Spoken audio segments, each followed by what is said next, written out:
রাচিন রাবিন্দ্রা ও কেন উইলিয়ামসনের অসাধারণ 2 সেঞ্চুরিতে দক্ষিণ আফ্রিকার বিপক্ষে রানের পাহাড় গড়ল নিউজিল্যান্ড। চ্যাম্পিয়ন্স ট্রফির দ্বিতীয় সেমিফাইনালে টসে জিতে ব্যাটিংয়ের সিদ্ধান্ত নেয় কিউইরা।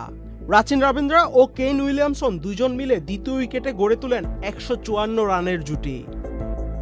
রাবিন্দ্রা 101 বলে 13টি 4 ও 1টি ছক্কায় করেন 108 রান। অন্যদিকে উইলিয়ামসন 94 বলে 10 4 ও 2 ছক্কায় করেন 102 রান।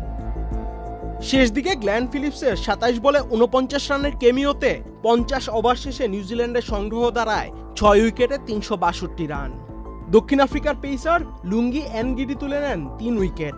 রাবাদা শিকার করেন 2টি উইকেট। ফাইনালে যেতে হলে দক্ষিণ আফ্রিকাকে 362 রানের পাহাড় টপকাতে হবে।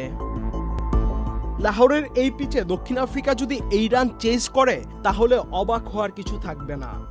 এখন দেখার বিষয় দ্বিতীয় সেমিফাইনালে শেষ হাসি কে হাসে, আর ফাইনালে ভারতের প্রতিপক্ষ হয় কোন দল। আহমেদ শাফি, চ্যানেল আই।